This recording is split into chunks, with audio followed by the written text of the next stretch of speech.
Hey everyone, it's Kristen Anker. Do you have a growth mindset or a fixed mindset?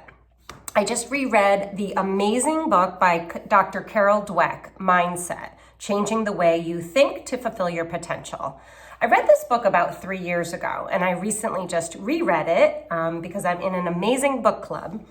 And this time around, I read it so deeply. I was taking notes. I have tags everywhere, and I read it in order to do a workshop. I'm doing a workshop on Wednesday for a group of Montessori schools and how to develop a growth mindset culture in your Montessori school.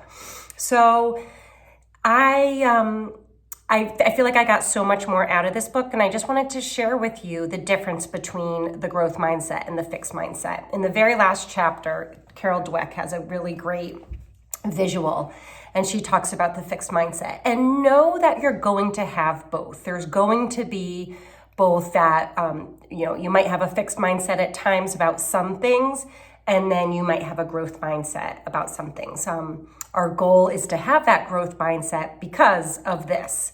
If you have a fixed mindset, they believe intelligence is static.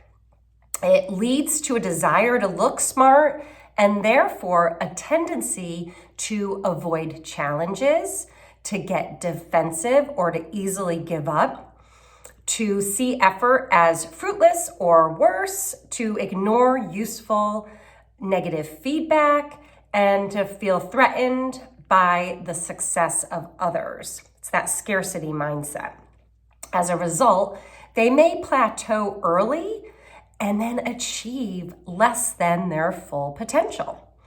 And this is where, Dr. Dweck wrote this book for business, for parenting, for schools, for relationships. It's really for anybody, but I do my work with schools and with parents. And so I think it is a must read for all school leaders, especially, but teachers and parents as well.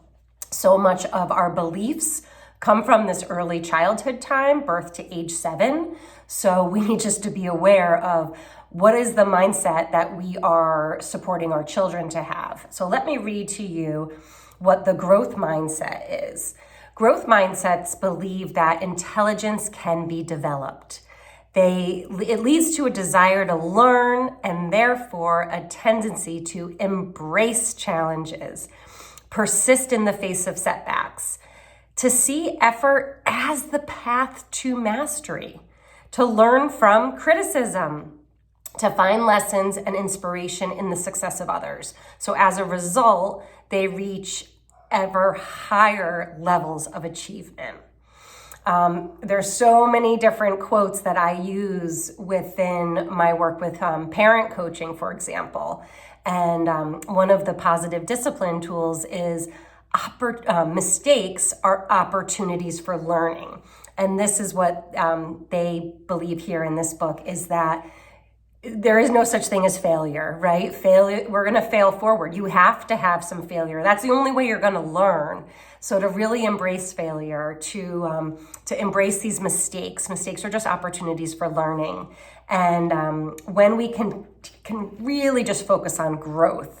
And I love what Dr. Dweck says is she uses yet.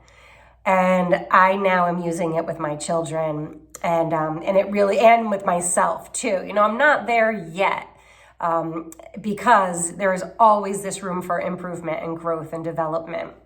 But I love using that little word yet. So I hope that was helpful. If you are interested, I am doing a webinar this week to a group of Montessori heads of schools, and I would be happy to do this workshop. My colleague, Dr. Susan Guiney, and I are doing webinars, and really what we want to do is go live into schools. We want to work with your teachers to do this deep work. It's deep work. It's the self-awareness, right? And it's that mindfulness and paying attention to our thoughts. Because as I said before, these beliefs, they started at a very, very young age. So it's in our subconscious now. We're not even aware that we have some of these beliefs. But when you can read a book like this and learn from it and learn Oh, that's the belief, that's the limiting belief that might be holding me back. And as an adult, as a fully grown adult with that prefrontal cortex, we have the ability to respond. We have the responsibility to make a more empowered decision.